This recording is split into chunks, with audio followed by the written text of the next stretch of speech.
પૂજ્ય અપૂર્વ મુનિ સ્વામી અને જ્ઞાન વત્સલ સ્વામીના વિડીયો સૌથી પહેલાં મેળવવા માટે અમારી ચેનલને સબસ્ક્રાઇબ કરો અને બેલ આઇકન પર ક્લિક કરો.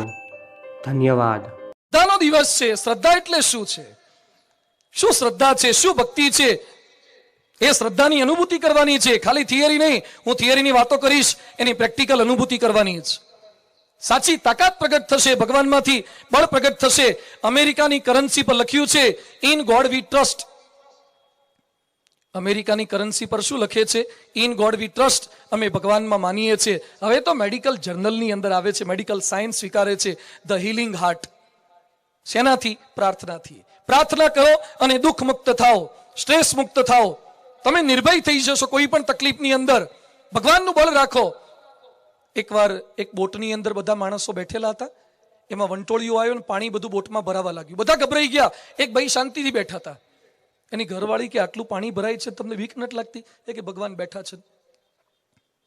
અલા પણ પાણી ભરાયું, બધા લોકો ઉતાવળા થાય છે, પેલું લાઈફ જેકેટ શોધવાનો પ્રયત્ન કરે છે. એ કે ભગવાન બેઠા છે. પછી ઘરવાળીને પિત્તો ગયો, એ બેઠા રહેશે ને આપણે ડૂબી જવાના. શું બેઠા છે? બેઠા છે. તમને બીક કેમ નથી લાગતી? ભગવાન પર શંકા કેમ નથી થતી? ભગવાન મારી નાખશે તો? એટલે પેલા પતિ પાસે એક બંદૂક હતી, એવા ડિપાર્ટમેન્ટમાં જોબ કરતા હશે, એટલે બંદૂક એની પાસે હતી. એટલે બંદૂક લઈને એને ઘરવાળાના માથે ધરી અને કે હેન્ડ્સ અપ, હાથ ઊંચા કર. ઘરવાળી કે મજાક ના કરો, હવે હું તને કહું છું હેન્ડ્સ અપ, હાથ ઊંચા કર, નહીં તો પતાઈ દઈશ. ઘરવાળી કે અત્યારે તકલીફના ટાઈમમાં તમને મજાક શું સૂજે છે? પતિ કે મારા ટ્રિગર ઉપર અંગૂઠો છે, હમણાં હું સેટ પ્રેશર આપીશ ને હમણાં ઉડાડી દઈશ, હાથ ઊંચા કર. અને ઘરવાળી આમ હાથ માર્યો ને તમંચો બાજુ પર ધકેલી દીધો. પતિ કે મારા હાથમાં બંદૂક છે, 6 બુલેટ ભરેલી છે, ખાલી દબાવું એટલી વાર છે, તોય તને બીક કેમ ના લાગી કે હમણાં પતાઈ દેશે તો? એ કે તમે થોડા પતાવો, તમે તો મારા હસબન્ડ છો, પતિ છો, ધણી છો. કોક મારવા આવતું હોય તોય તમે રક્ષા કરો. એ કે હું તો 30 વર્ષથી તારો પતિ છું, મારા હાથમાં બંદૂક છે, તોય તને વિશ્વાસ છે કે હું તારો ભક્ષક નહીં રક્ષક બનીશ, તો મને મારા ધણી પર વિશ્વાસ છે, એ મારી રક્ષા કરશે. કોઈ પણ પરિસ્થિતિમાં મારી રક્ષા કરશે. ભગવાનમાં સંપૂર્ણ વિશ્વાસ, ભગવાનમાં સંપૂર્ણ શ્રદ્ધા. ભગવાન સાથે છે, ભગવાન બચાવવાના છે. LIC પર વિશ્વાસ છે, દોરા ધાગા પર વિશ્વાસ છે. થોડો ભગવાન પર વિશ્વાસ રાખીએ. અહંકાર ક્યારે નહીં આવે. કેટલાક લોકો થોડું કામ કરીને અહંકાર કરે છે, એનું કારણ શું છે? ભગવાનમાં શ્રદ્ધા નથી. સેજ દાન કરે, અહંકાર. થોડું સારું કામ થયું, અહંકાર. ન્યૂટન એમ બોલતા કે હું તો સમુદ્ર કિનારે છીપલા વીણું છું.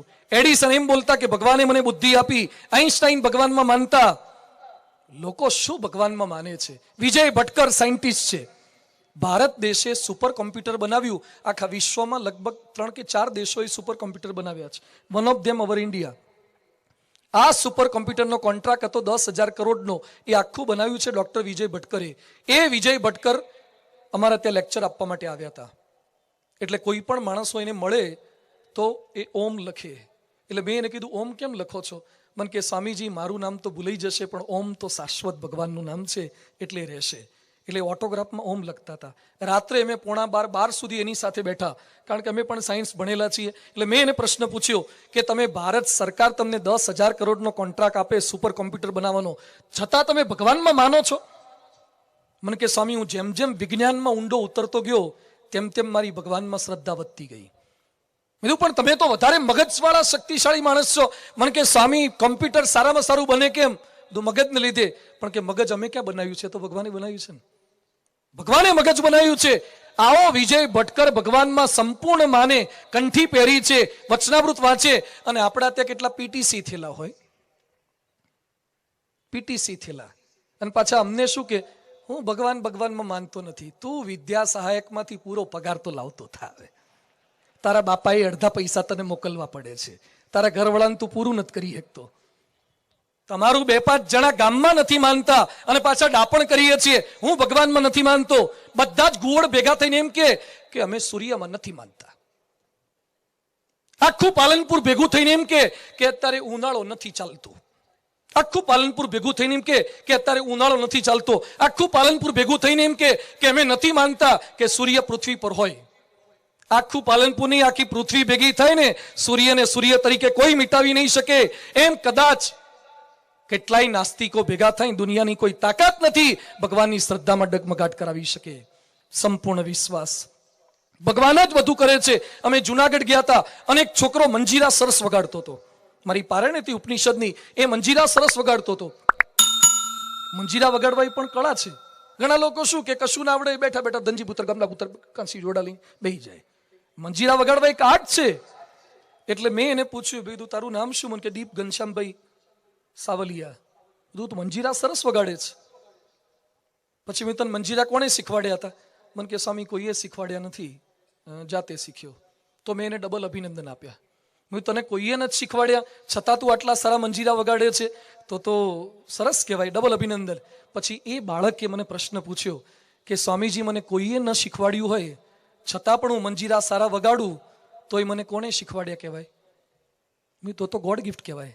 તો કે મને શું કરવા અભિનંદન આપો છો? સીધા ભગવાનને જ અભિનંદન આપો ને. એ છોકરો 6 વર્ષનો હતો, 6 વર્ષનો, અને શું માને છે કે હું જે કંઈ કરું છું ભગવાનની કૃપાથી કરું છું. ભગવાન સ્વામિનારાયણ ગઢપુરમાં બિરાજમાન હતા. ઉનાળાના દિવસો હતા અને પછી ચોમાસું શરૂ થયું. ચોમાસું શરૂ થયું છતાં વરસાદ નહોતો પડતો, પૂરું થવાયું છતાં વરસાદ ના પડે. એટલે બધાએ ભગવાન સ્વામિનારાયણને વિનંતી કરી કે મહારાજ વરસાદ પાડો, વરસાદ પાડો. ભગવાન સ્વામિનારાયણ કે બધા આટલી આજીજી કરો છો તો વરસાદ પાડીએ, પણ એક શરત છે. આ સુરા ખાચર એક ભક્ત હતા, એમ બોલે કે વરસાદ પડો તો વરસાદ પાડું. ભગવાન પણ નિમિત્ત કંઈક ઊભું કરે ને. એટલે બધા કે સારું, વરસાદ પડો બોલવામાં શું તકલીફ છે? ભગવાન કે કન્ડિશન એપ્લાઇડ, એક કન્ડિશન છે, હું 1 થી 10 સુધી ગણીશ અને એટલી વારમાં સુરા ખાચરે બોલી જવાનું કે વરસાદ પડો. ભગવાન સ્વામિનારાયણે કાઉન્ટડાઉન સ્ટાર્ટ કર્યું. 1 2 3 4. બધા કે સૂર્યા બોલ, સૂર્યા બોલ. તોય સુરા ખાચર બોલે નહીં. 5 6 7. તોય સુરા ખાચર વરસાદ પડો બોલે નહીં. એટલે બધા ચૂંટલીઓ ભરવાની શરૂ કરી. સુરા બોલ, મરી જઈશું, નર્મદાનું પાણી નથી આવવાનું, વરસાદ પડે એવું બોલ. ભગવાન સ્વામિનારાયણ કે 8 9 હવા 9 સાડા 9 પોણા 10. જેવા 10 કર્યા સુરા ખાચર કે વરસાદ પડો. ભગવાન સ્વામિનારાયણ કે ના પડે, કારણ કે મર્યાદા પૂરી થઈ ગઈ. પછી બધાએ સુરા ખાચરને કીધું કે તને અમે ક્યારના કહેતા હતા કે વરસાદ પડો. 2 શબ્દ બોલવાના હતા, બોલવામાં શું જતું હતું? છેલ્લે 9 વખતે બોલી ગયો હોત ને તોય બોલી જવાત. ત્યારે સુરા ખાચર શું બોલ્યા કે તમે તો 9 ની વાત કરો છો ને, જ્યારથી સ્વામિનારાયણે એકડો બોલવાનો શરૂ કર્યો ને ત્યારથી હું જીભ હલાવવાનો પ્રયત્ન કરતો હતો, પણ જીભ હલે તો ને. આજે હું છેલ્લા 5-5 દિવસથી કલાકો બોલી શકું છું ને, એ ભગવાન સ્વામિનારાયણને મારા ગુરુ મહંત સ્વામી મહારાજના આશીર્વાદ હોય ને તો બોલી શકાય. અને તમે જે કંઈ સાંભળી શકો છો એ ભગવાનની કૃપા હોય તો સાંભળી શકાય છે. એટલે ખોટો અહંકાર, કોઈએ પોતાની શક્તિ બુદ્ધિ આવડત એનો ન કરવો. ભગવાન જ બધું કરે છે, ભગવાન થકી થાય છે, એ સાથે આવવાનું છે, એની સાથે આપણું જોડાણ થવું જોઈએ. ભગવાનમાં માનવું એટલે શું છે? ભગવાનમાં માનવું એટલે શું? ભગવાનમાં શ્રદ્ધા રાખવી એટલે શું છે? શું જરૂરી છે? એકવાર એક શેઠ એક ગામથી બીજે ગામ જતા હતા અને નાવમાં બેઠા. નાવિક નાવ ચલાવતો તો શેઠ સામે બેઠા હતા. શેઠને વાર્તાલાપ કરવાનું બહુ મન થયું એટલે શેઠે નાવિકને પૂછ્યું કે નાવિક, તને ખબર છે અત્યારે હમણાં ઇલેક્શન ગયું લોકસભાનું, એમાં બનાસકાંઠામાંથી કોણ ઊભા હતા? નાવિક કે ભાઈ સાહેબ હું કોઈ દાડો વોટ આપવા જતો નથી, મને જે ઊભું હોય મારે કેટલા ટકા. શેઠ કે 100 વર્ષની જિંદગી હોય એમાંથી તારી 25% પાણીમાં ગઈ. તને આટલું ખબર નથી ઇલેક્શનમાં કોણ ઊભું હતું? મને તો અપક્ષના નામ આવડે છે. થોડેક નામ આગળ ચાલી અને શેઠે બીજો પ્રશ્ન પૂછ્યો, તને ખબર છે અત્યારે આઈપીએલમાં કઈ ટીમ વધારે સારું રમે છે? નાવિક કે ભાઈ સાહેબ રહેવા દો, મને પેલી મોઈ દંડા સિવાય કશું ખબર નથી. શેઠ કે તારી 50% જિંદગી, અડધી જિંદગી પાણીમાં ગઈ. થોડીક નામ આગળ ચાલી અને શેઠ કે તને ખબર છે અમેરિકાના પ્રેસિડેન્ટ અત્યારે કોણ છે અને ટ્રમ્પ અત્યારે કયા પ્રકારની નીતિ બધી કરી રહ્યા છે? નાવિક કે મને ગામના સરપંચનું નામ નથી ખબર ને મારે શું માથાકૂટ. શેઠ કે તારી પોણી જિંદગી પાણીમાં ગઈ. અચાનક નાવ આગળ ચાલીને પાણી બધું ઉછળ્યું અને બોટમાં ભરાવા લાગ્યું. શેઠ બે બાકડા થઈ ગયા. પછી નાવિકે એક જ પ્રશ્ન પૂછ્યો, શેઠ તમને તરતા આવડે છે? શેઠ કે હારું મને નથી આવડતું. તો નાવિક કે મારી તો પા ગઈ, અડધી ગઈ, પોણી ગઈ, પણ તારી તો આજે આખી પાણીમાં જવાની. બીજું બધું કેટલું શીખી ગયા પણ તરતા નથી શીખી શકતા. થોડું તરતા શીખવાનું છે, એનો ઉપયોગ કરતા શીખવાનું છે. બધું જ છે, ભગવાન છે, ભગવાનના સંતો છે, છતાં ઉપયોગ નથી કરતા. એકવાર એક ગામની અંદર એક ગાંચી રહેતો તો મોદી, અને બહુ દુબળો, સાવ સામાન્ય દુકાન, અને એની અંદર તેલપડીનો ધંધો કર્યા કરે. આ તો હમણાં બધાની થોડી પરિસ્થિતિ સુધરીને તો તેલપડીનો ધંધો કર્યા કરે. થોડું ઘણું તેલ આપે, પડી પેલા કોથળીઓમાં ભરીને આપે, નાની ગ્લાસની બોટલોમાં આપે, એમાં તેલ પડીને ધંધો કરે. એમાં એક સંત મહાત્મા આવ્યા. અને સંત મહાત્મા પારસમણી લઈને આવ્યા, લોઢા નેડેનું હોનું થઈ જાય. એટલે સંત મહાત્મા ગાંચીના ત્યાં ગયા, મોદીના ત્યાં તેલ પડીને ધંધો કરતો તેના ત્યાં ગયા. એને કે મારી પાસે આ પારસમણી છે, મારે 4 મહિના જાત્રાએ જવું છે ચાતુર્માસમાં, તો તારા ત્યાં રાખ. એ કે અત્યારે ઘરાક બહુ છે, બાજુ મૂકી દો, જ્યાં મૂકવું હોય ત્યાં. પાયલીનું તેલ, 8 આનાનું ઘી, ગોળ અને આની આજ બધી બૂમો પાડ્યા કરે. સંત મહાત્માએ ગોખલામાં પારસમણી મૂક્યો. એ કે તું જોજે ખરો, વાપરજે. એ કે જેવાય મૂકી દો, મારે કશું જોઈતું નથી, ઘરાક ખોટી થાય છે. પછી સંત મહાત્મા 4 મહિના ફરીને પાછા આવ્યા, અને પાછા આવતા હતા ત્યાં એના મનમાં વિચાર આવ્યો કે હવે તો મોટો મોલ થઈ ગયો હશે તેલપડી નંદાની જગ્યાએ. મોલ, અને આગળ તો મોટી મોટી ગાડીઓ ઊભી હશે, એસ્કેલેટરથી એલિવેટરથી બધા ઉપર જતા હશે મોલમાં, અને બધું ફ્રી શોપિંગ ને બધું જાત જાતની વ્યવસ્થા હશે. જોયું તો એની તેલ પડી ધંધો, પાયલીન તેલ, 8 આનાનું ઘી, ગોળ ને ખાંડ, આની જ બૂમો. તો મહાત્મા કે હારા તને મેં આપ્યું તું એ ક્યાં મૂક્યું છે? એ કે જ્યાં મૂક્યું ત્યાંથી લઈ લો બાવજી, હું અડ્યો નથી. મહાત્માએ કાઢ્યું તો ધૂળ ને શેપટ જામી ગયેલી હતી. એ કે તને ખબર છે આ શું છે? એ કે પારસમણી છે. એ કે પારસમણી શું થાય? એ કે લોઢા નડાળે તો હોનું થઈ જાય. એ કે લાવ લોઢું. તો એની દુકાનમાં પેલા બાટ હતા ને, એ પણ સાબરમતીના કે બનાસના પાણા હતા, એ લોઢાન નહોતા, એટલે પાણાને હું અડાડવા. એ કે ગોળનો રવો તોડવાનો છરો લાવ. તે કટાઈ ગયેલો છરો હતો, એને સહેજ અડાડીને હોનાનો થઈ ગયો. પછી પેલો તેલ પડીને ધંધો કરનાર મહાત્માને વિનંતી શું કરે છે? એ કે 5 મિનિટ આપો, 5 મિનિટ. લક્ષ્મીપુરાની રેલ મારી બાજુમાંથી જ પસાર થાય છે. મહાત્મા કે 5 મિનિટ ની હારા 4 મહિના તને આપ્યું તું તો તે વાપર્યું નહીં. 4 મહિના આપ્યું છે, એમ આપણને ભગવાન અને સંતની ઓળખ થઈ છે. બધું જ આપણને પ્રાપ્ત થયું છે, પણ એને ઓળખવાનું છે, એને વાપરવાનું છે, એનો ઉપયોગ કરવાનો છે. તો ભગવાનના પ્રતીકો શું છે? મંદિર, શાસ્ત્ર અને સંત એ ભગવાનના પ્રતીકો છે. મંદિરમાં માનીએ, મંદિરની અંદર શ્રદ્ધા રાખીએ, મૂર્તિમાં શ્રદ્ધા રાખીએ.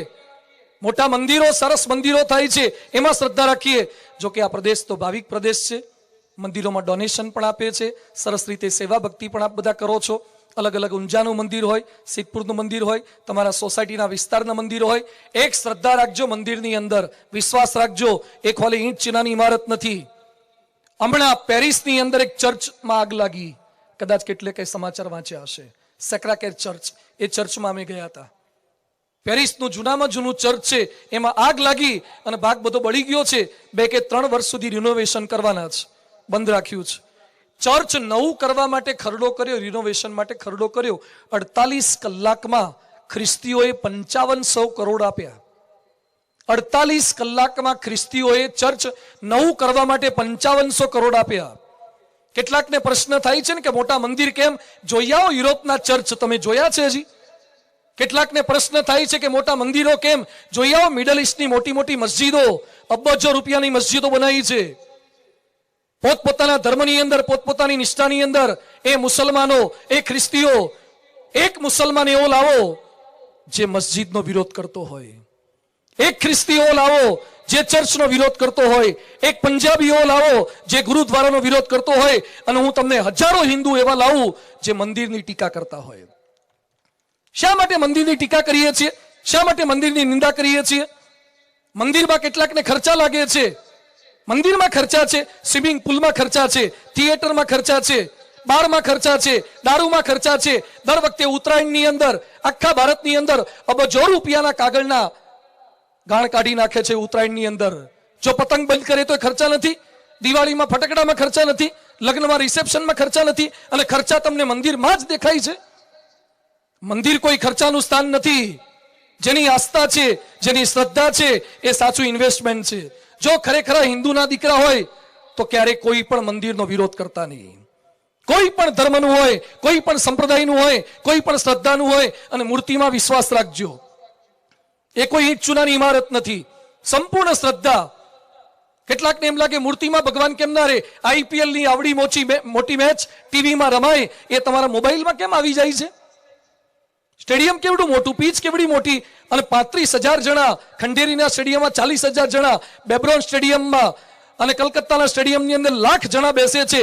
1 લાખ જણાને પ્રેક્ષકો સાથે તમે તમારા મોબાઈલમાં સમાવી શકો તો અધ્યાત્મની ટેકનોલોજી આખા ભગવાનને મૂર્તિમાં સમાવી શકે. તમારી શ્રદ્ધા હોવી જોઈએ. શ્રદ્ધા હોય તો કાબાનો પથ્થર પણ મુસલમાનો માટે પૂજનીય બને છે. મુસલમાનો હજ કરવા માટે જાય છે, એની શ્રદ્ધા જુઓ, એની આસ્થા જુઓ. ઓબામાએ હનુમાનજીની મૂર્તિ રાખી હતી. ઓબામાએ હનુમાનજીની મૂર્તિ રાખી. CNN ટીવી ચેનલ પર ઓબામાનો ઇન્ટરવ્યુ આવ્યો હતો. ઇથોપિયા ગયા હતા અને ઓબામા શું બોલ્યા કે હનુમાનજીની મૂર્તિ જ્યારથી મેં ખિસ્સામાં રાખી છે, આવડી નાનકડી છે, ત્યારથી મારા પ્રશ્નોની અંદર મને સમાધાન પ્રાપ્ત થાય છે. ICICI બેંકના ચેરમેન કામત સાહેબ, ICICI બેંક એટલે નાની બેંક છે, એનો ચેરમેન આખા ભારતનો, રિઝર્વ બેંકના વડા જેવો કહેવાય, વડાપ્રધાનને ગાઈડ કરે એવો માણસ કહેવાય. એ દર પૂનમે બોમ્બેના BAPS ના દાદર મંદિરે પૂનમ ભરવા માટે આવે છે. પરમ પૂજ્ય પ્રમુખ સ્વામી મહારાજને માળા આપી છે, એ માળા ફેરવે છે. શ્રદ્ધા, વિશ્વાસ, પ્રીતિ કેમ આપણે નથી